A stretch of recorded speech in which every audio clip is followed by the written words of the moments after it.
A broken cabinet door can be a real eyesore, but don't toss it out just yet. I'll show you how to breathe new life into it with a few simple tools. Hey there, I'm Scott. Thank you for stopping by. I'm the owner of sawsonskates.com, where I share easy woodworking plans and space-saving workshop solutions. The other day, my friend Janet texted me saying her 5-year-old grandson was lifting himself to look in the mirror and caught his jeans. It's not repairable, so I want to hire you to make a new one. I'm including a photo so you get an idea. After seeing the damage, I thought it didn't look that bad, and that I might try repairing it before building a new one. To start, I tested how the doors, rails, and stiles, the horizontal and vertical parts, fit together. They seemed to fit well. However, the door's panel, the center part, looked like it had been pushed from the front to the back, breaking the groove that holds it in place. I think I can rejoin the frame, but securing the panel might be more challenging. I'll talk more about this later. Solid wood panels are sized slightly smaller than the frame's grooves, allowing for expansion and contraction due to changes in temperature and humidity. The smaller size prevents the panel from splitting or pushing against the frame, causing the rails and stiles to separate. Spacer balls are inserted within the gap between the rails and stiles, holding the panel in position and allowing it to move with seasonal changes. The spacer balls must have fallen out of Janet's door when it broke, so I replaced them with some I had on hand from another project.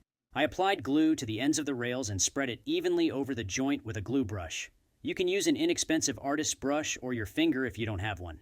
Don't apply glue to the groove, which could prevent the panel from moving with seasonal changes and cause it to crack. With glue applied to the joints, I inserted the panel and clamped the frame. Clamping was a bit tricky since this is an inset door, meaning it sits inside the cabinet's opening, not on top of it.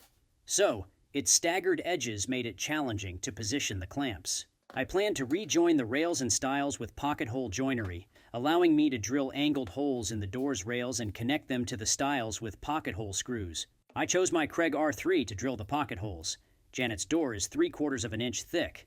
While some jigs require offsetting for this thickness, the R3 doesn't, so I could place the drill guide directly on the end of the rail. With the jig clamped in place, I drilled 2 pocket holes in each rail. I attached it using pocket hole screws. I have a how to use a pocket hole jig tutorial on my site. I'll leave a link for it in the description box. You could fill the pocket holes with wooden plugs, but you'll need to sand them afterward. If you plan to refinish the door, this is a good option. Due to mixed reviews, I haven't tried plastic pocket hole plugs, but they're another option and don't require sanding. I'll leave a link for making your own pocket hole plugs in the description box below. I chose to attach a hardboard panel to the door's back to address a few issues.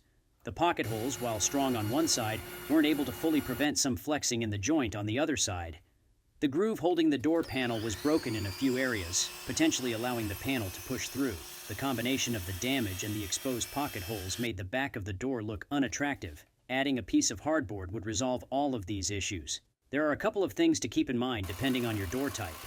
Adding additional thickness to inset doors could interfere with their opening and closing properly. To resolve this, you could size the hardboard smaller than the door's back. You'll want to size the hardboard smaller than the back of surface mount doors. Otherwise, they will protrude further than before, and you won't be able to attach the hinges. Janet was thrilled with the results, texting me saying, "It fits perfectly. Gave it a little touch-up with stain and it looks absolutely fantastic. Thank you so very, very much." I'll leave a link for the how to fix a broken cabinet door step-by-step tutorial in the description box. If you're not able to repair your door, I have a few step-by-step plans for making new ones on my site, sawsonskates.com. I'll leave links for them in the description box below. If you enjoyed this video, please give it the thumbs up. It's one of the best ways to support my building plans.